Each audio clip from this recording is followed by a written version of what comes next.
So the idea tonight is to actually make you uncomfortable, to realize that the way we market our business is not correct. The way that people have been doing it for decades no longer works, and it's even arguable that some of the methods even worked back then.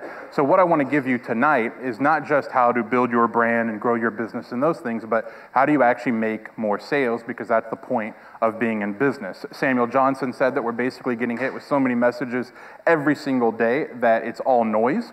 We ignore them. We do not want to hear it. No one wakes up and says, I can't wait to see what TV commercials I see today, or drives down the road and says, man, that billboard is amazing.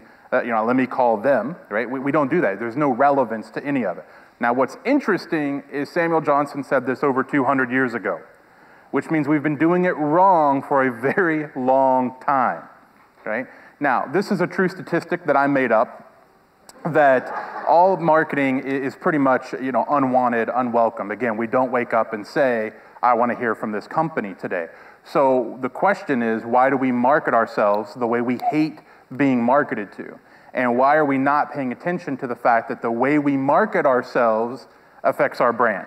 So one of the things that's happened a couple years ago, my wife and I were attending a church, and it was a very nice little church there in Tennessee, like most of the churches are, because it's Tennessee, so we have a church every 5 minutes because it's the Bible Belt. And so we go to this church, and it's a great church, and we sit down a couple nights later, Tuesday night or Wednesday night, I can't remember which.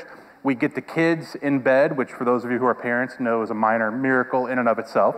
We sit down, we get ready to eat, Survivor's coming on, and I hear a knock at the door. Now, where we live, it's not really the kind of place that someone would just be knocking on the door, and especially uninvited, unwelcomed, all of unannounced, any kind of unword you can put in front of it would qualify them. So I open the door, and it's people from the church. And me being the kind gentleman that I am, I don't let them in. And I say, what is it that you would, you need? And they say, well, we just wanted to say, hey, thanks for coming. We really appreciate it. I said, wonderful. We got the kids in bed, food's on the plate, about to watch Survivor, so we'll kind of, see you Sunday. And they said, all right, great, so they leave. So next week goes by, life is wonderful, we sit down, we get the kids to sleep, we get dinner ready, we sit down and watch Survivor, there's another knock on the door. Thinking, wow, this is amazing that this happened 2 weeks in a row. So I open the door and it's them again. And I say, hey, let's figure this out, what's tonight? And they're like, hey, again, we just wanted to say hi, see what you're doing.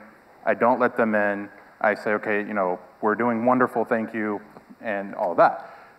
Next week goes by, nothing happens. I think, wonderful, they have finally gotten the hint that this isn't really the way to market to us. The next week goes by, we get the kids asleep, Survivor starts coming on, I'm about to eat, and the door knocks. And at this point, I'm thinking, unless it is Jesus himself, I'm not gonna be happy with whoever's at the door. And even if it was Jesus, I would have to be like, dude, Survivor's on, what time it is. You picked now to come back. So at this point, I open the door, it's them again. I now offer to do consulting with them for free. And so we go to lunch the next day, and I say, hey, let's talk about the door knocking thing. And they said, oh my goodness, glad you mentioned it. We hate doing that. I said, oh, wow, okay. Why are you doing it? And this was his response. He said, in case it works. All right, when was the last time that it worked? Well, it's never worked since I've been here. I'm like, okay, how many are you doing? And he's like, oh, we do this every single night. We have to knock on 100 doors. This is what we do. We're not sure what else we should be doing.